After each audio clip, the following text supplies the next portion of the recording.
I've been thinking about influence lately.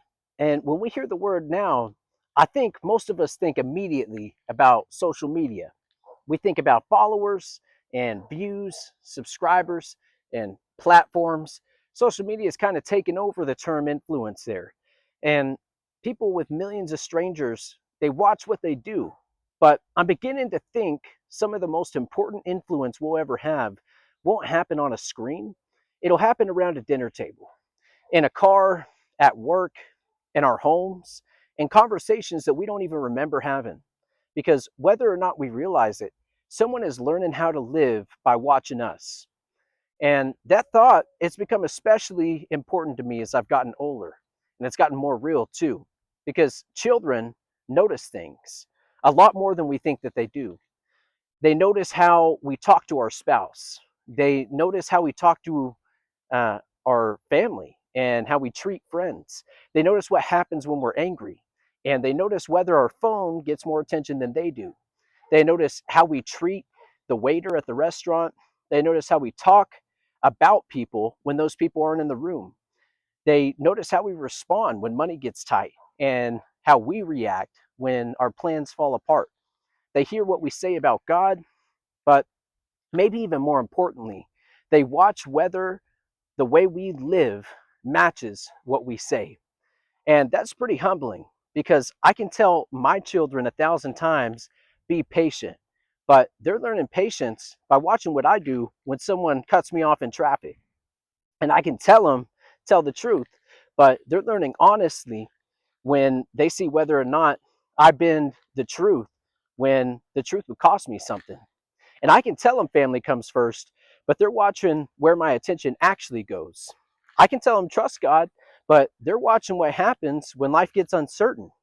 That's influence. And it isn't limited to parents.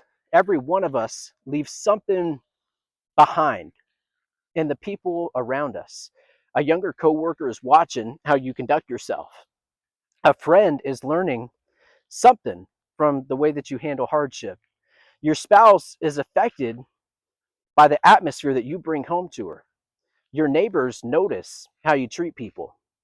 Someone somewhere is being shaped even slightly by the way that you live. And that is a humbling experience, knowing that you're being watched, and not just that you're being watched, but that people's actions are going to be dictated by what you do next. And sometimes that's an easy thought, but sometimes that's a hard thought too. And it's primarily because influence isn't primarily about how many people know your name. It's about what happens to people because they know you. And that's very different measurements.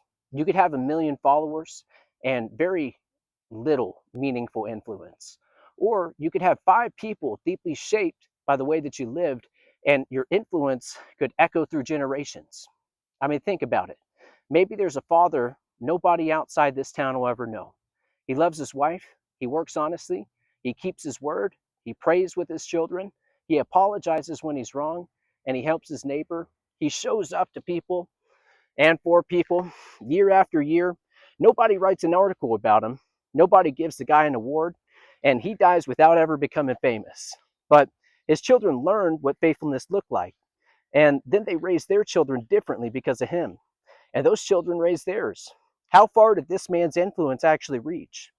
We might never know. That's beautiful for me because our culture, it's confused visibility with significance. If everyone sees it, it matters, right? If nobody sees it, it doesn't. But the kingdom of God seems to work almost exactly the opposite way sometimes. Jesus spent enormous amounts of time with 12 people. 12. Yes, he taught crowds, but he lived closely with a small group. They walked with him, they ate with him, asked him questions, they watched him pray, watched him serve, and watched him respond to criticism. They watched him suffer. They didn't just hear his teaching, they watched his life. And those men eventually carried what they witnessed into the world.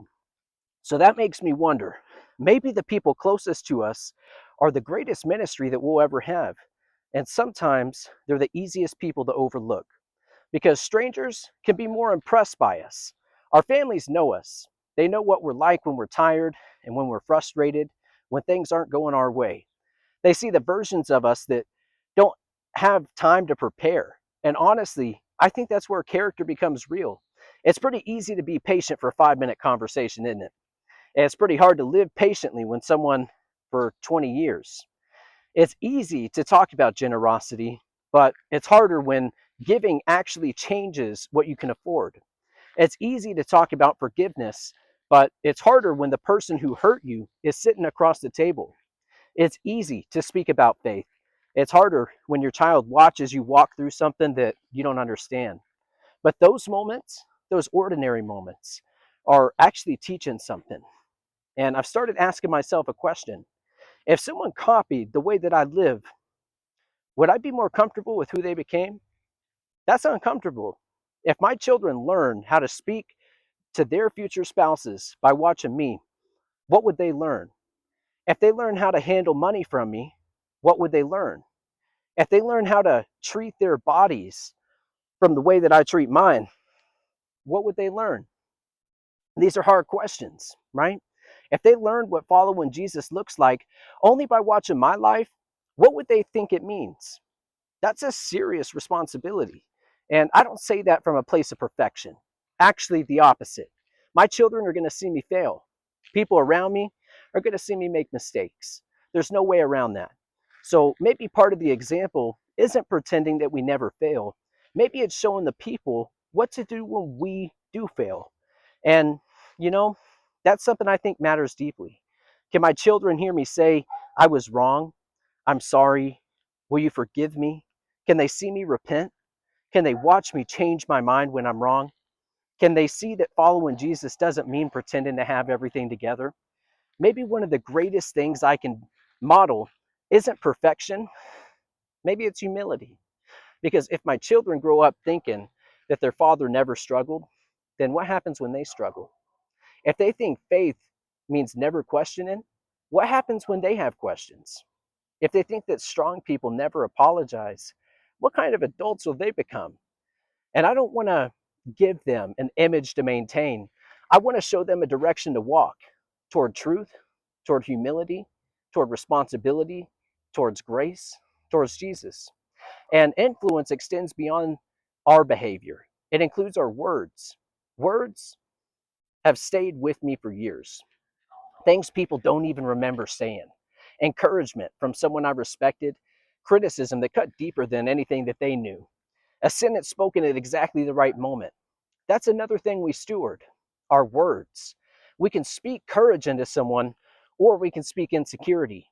We can strengthen a marriage, or we can quietly undermine it. We can gossip, or we can protect someone. We can tell someone what they're capable of, or we can convince them that they never will be. And sometimes a 30-second conversation can live in someone's mind for 30 years. That's power.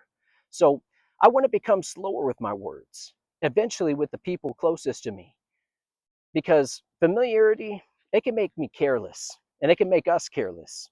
We sometimes give strangers our patience and our families whatever patience is left over. We speak politely to people at work, then we come home and give the people we love the exhausted version of ourselves. I've done that, and I don't want to excuse it, because if influence is stewardship, then the people closest to me shouldn't receive the leftovers. They should receive some of the best of me, not all of me. No human being can give endlessly. I need rest too. But I don't want to build a life where everyone outside my home gets my energy. I want, and everyone inside gets my exhaustion. I don't want that. Success wouldn't be worth that. And I've been thinking about something else. Influence grows, sometimes long after we're gone. The things that we teach people, they're going to teach other people. The way that we love, and that can change the way that someone else loves.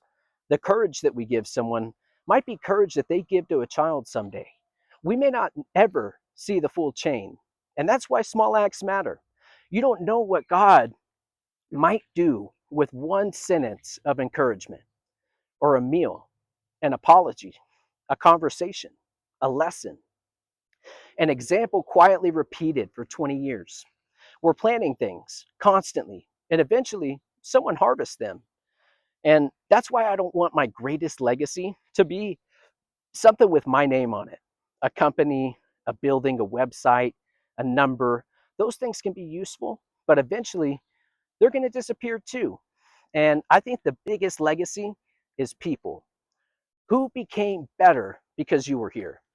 Who knew that they were loved? Who learned something true? Who found courage? Who encountered Jesus more clearly because of the way that you treated them? Who carried something good from your life into theirs? That's influence. And maybe one day we'll discover that some of the most important things that we ever did were moments we barely noticed.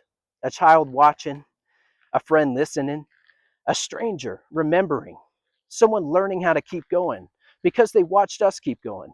That changes the way I want to live. I don't need everyone watching me. I need to be faithful with whoever already is. And maybe that's your children. Maybe it's your spouse. Maybe 3 coworkers. Maybe a classroom. Maybe thousands of people online. The number isn't really the point. The responsibility is the same. What are people receiving from my life? Am I pointing them towards truth, toward courage, towards kindness, and towards responsibility? Am I pointing them towards God? Or am I passing along my fear and my bitterness, my pride and my distractions without even realizing it? I know I'll get this wrong sometimes, and that's why I need grace. But I want to stay aware of it because somebody's watching, not in a paranoid way, but in a beautiful way. Our lives matter to other lives. We were never meant to live completely isolated from one another. We're shaping each other all the time. So maybe someday, maybe today, ask yourself, who has God already placed within my influence? Not how do I get more followers, not how do I become more important, just who's already here. And then ask, what am I teaching them with the way that I'm living? Because you may never have the platform. You may never have an audience. You may never become famous. But if one person learns how to love better, live more honestly, walk more faithfully, or trust God more deeply because they watch the way that you lived, your life has already traveled further than you know. Someone is learning how to live by watching you. So give them something worth carrying forward. And, you know, I just appreciate you for being here and listening to my ramblings on what we have to say. But hey, someone's watching you. So give them something good to watch. To the next one, hey, love y'all. Peace.